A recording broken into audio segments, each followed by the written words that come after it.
Amis internautes de Guérite TV Bond, nous ouvrons ce bulletin d'information par cette information en bref. À moins de 2 mois de la célébration du 65e anniversaire de l'indépendance du Bénin, les forces de défense et de sécurité ont commencé les préparatifs.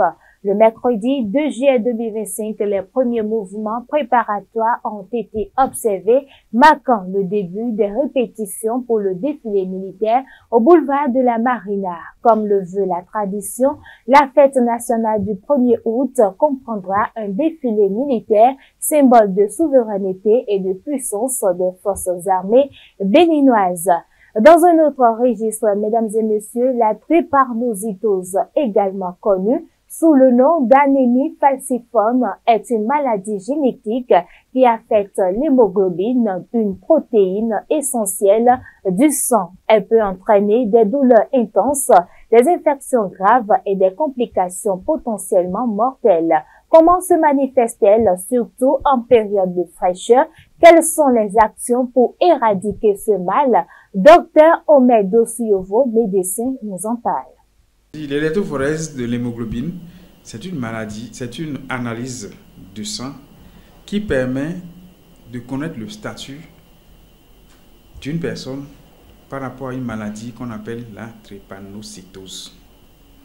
La drépanocytose, c'est cette maladie-là qui est une maladie génétique, héréditaire, qui est très fréquente en Afrique noire.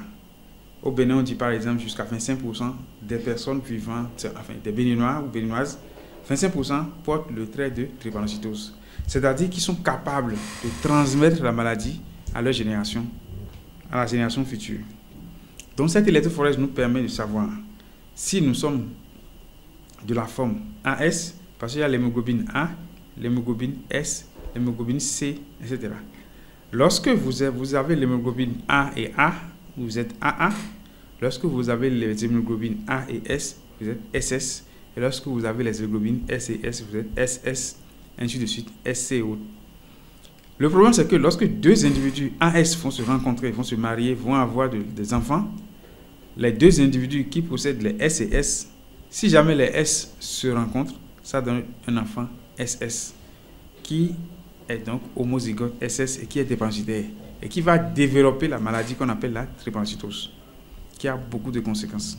C'est une maladie qui fait ruiner, qui ruine le couple, parce que c'est une maladie qui se manifeste souvent par des douleurs osseuses, des douleurs de thorax, des douleurs abdominales. C'est une maladie qui se manifeste souvent par une anémie. Les enfants sont souvent anémiés et il faut parfois même leur transfuser du sang. C'est des enfants qui ont une ictère, c'est des enfants qui ont un mode de vie ralenti et donc souvent très malades et qui sont donc souvent à l'hôpital et donc vont demander donc beaucoup d'investissement au plan financier des parents. Tout l'argent qu'on devait mettre pour l'éducation des enfants, l'éducation des frères et sœurs, on va mettre ça, n'est-ce pas, à la disposition du drépanocytaire pour sa santé. Ce qui fait que ça ruine les couples, alors que c'est une maladie qu'on peut éviter. C'est la seule maladie génétique d'ailleurs qu'on peut éviter à 100%, qu'on peut éradiquer complètement. Elle est très fréquente parce qu'elle n'est pas prévenue. Et la prévention de cette maladie ne nécessite aucun médicament. Il suffit juste de détecter la maladie, de faire son électrophorèse et de savoir si on est porteur de l'hémoglobine S. Celui qui porte l'hémoglobine S, qui fait son électrophorèse, moi je demande à tous les étudiants, tous les jeunes, de faire leur électrophorèse avant de se marier. Lorsque vous êtes AS, évitez de vous marier avec quelqu'un qui est AS. Parce que lorsque les AS et AS vont se rencontrer, il y a 25% d'avoir un enfant SS. Et ce seul enfant SS finit par détruire le couple. Lorsque les jeunes sont amoureux, ils font leur électrophorèse. J'en vois ici, ils sont tous deux AS. Le rôle du médecin donc est de leur expliquer. Les conséquences d'une telle union, AS et AS, et de les laisser prendre leurs décisions. Mais lorsque tu vois, par exemple, il y a certains couples, lorsqu'ils sont AS, ils se disent non, on s'aime, je l'aime beaucoup, on ne peut pas, non, c'est pas grave, on va gérer, l'essentiel c'est de s'aimer. lorsque vous aimez maintenant, je vous donne rendez-vous dans 5-7 ans. Lorsqu'un enfant dépendant va apparaître, cet amour, je l'aime là, ça disparaît. Cet amour finit par disparaître. Parce que vous n'avez plus de vie. Toute la nuit, toute la journée, vous êtes au chevet de l'enfant qui souffre, qui pleure, qui est anémie, qui va à l'hôpital. Et que vous dépensez toute votre économie sur cet enfant. Je ne vois pas l'amour qui va tenir devant ça. L'amour disparaît. Et les gens finissent par divorcer. Donc, il faut donc dire aux gens, aux jeunes gens, les étudiants, les femmes de marché, les jeunes, les apprentis, tout le monde, de faire leur électrophorèse. Et lorsqu'ils sont AS, il faut forcément éviter de se marier avec quelqu'un qui est AS. Et je crois que comme ça, on va vaincre la drépanocytose. Mesdames et messieurs, ce bulletin d'information se poursuit. La dépouille de la journaliste et ancienne correspondante de Radio France Internationale RFI au Bénin, Raissa Gwedji, ne rentrera pas. Elle sera inhumée en France où elle a rendu son dernier souffle le samedi 21 juin 2025 à Lyon dans sa 53e année. Selon le fait-part consulté par le journal Le Martinal, ces funérailles auront lieu le 12 juillet 2025 à 9h30. Elles ont été confiées aux pompes funèbres générales Saint-Génie-Laval 107 rue Jules Guest 69 230. L'agence se situe à proximité du centre hospitalier Lyon-Sud et de l'hôpital Henri Gabriel. Les informations additionnelles seront ajoutées sur le site web aurevoirraissa.org. Seront communiqués durant la cérémonie. Source de plusieurs maladies, mesdames et messieurs, l'obésité est une maladie chronique qui affecte les milliers de personnes dans le monde. Elle est caractérisée par un excès de graisse corporelle qui peut entraîner des problèmes de santé graves tels que le diabète, les maladies cardiovasculaires et certains types de cancers. Comment faire face à ce défi sanitaire mondial? Un réflexologue répond. Quand on parle de l'obésité, c'est l'accumulation excessive des kilocalories, c'est-à-dire des graisses dans le tissu adipeux. Ça se manifeste de plusieurs manières. Il y a d'autres, vous allez le voir, ils ne sont pas gros, mais ils pèsent. Donc là, on parle de surpoids. Il y a d'autres, vous allez le voir, ils sont obèses, c'est-à-dire ils ont de ventre, ou bien c'est-à-dire ils sont vraiment gros. Malgré toutes ces choses, il y a d'autres qui ne savent même pas que c'est encore une maladie.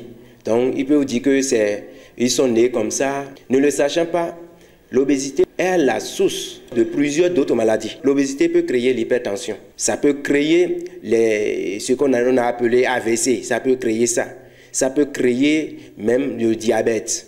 Ça peut créer même ce qu'on appelle souvent la faiblesse sexuelle chez les hommes. C'est une porte à d'autres maladies. Tout est question de l'alimentation d'abord.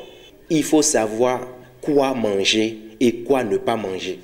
Et que personne ne les impose une alimentation qui va les stresser, dire mais comme ils doivent se diriger vers les spécialistes qui vont leur dire avec telle chose que tu as, avec ton organisme, c'est telle chose que tu dois manger et tu dois éviter telle chose.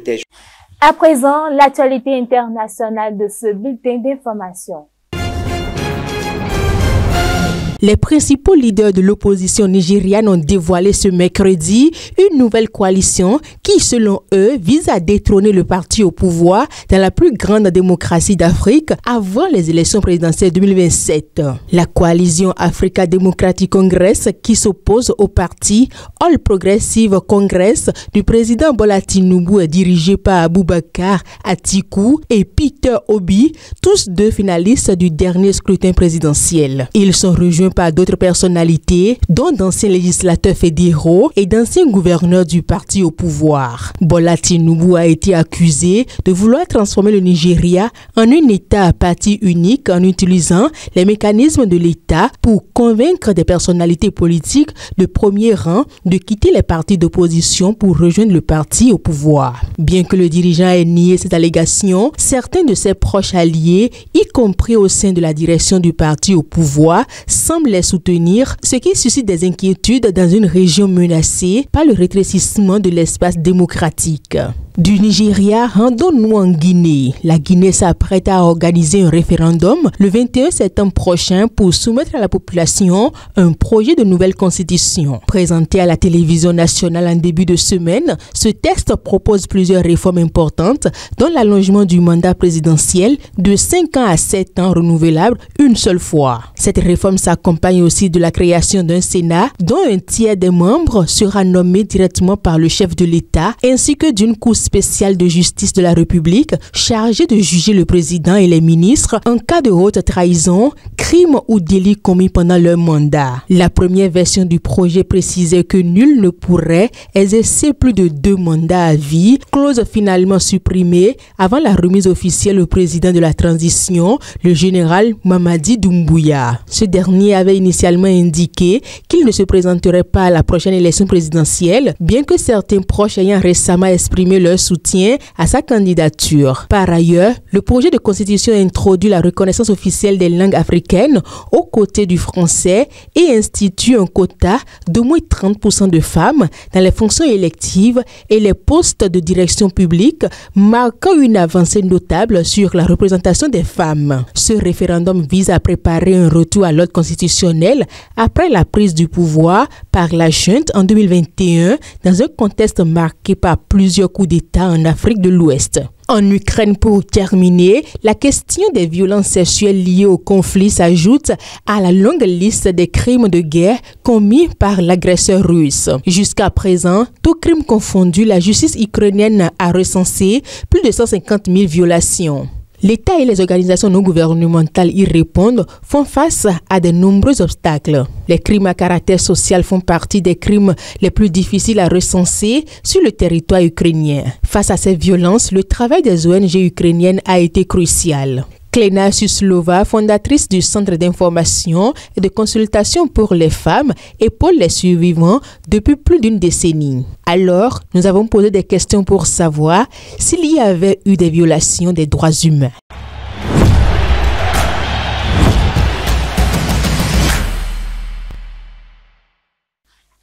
Un passeport dans ce bulletin d'information, mesdames et messieurs, coup de tonnerre dans le monde du football. L'attaquant portugais de Liverpool, Diogo Jota, est décédé dans un accident de la route survenu dans la nuit du mercredi 2 au jeudi 3 juillet 2025 en Espagne.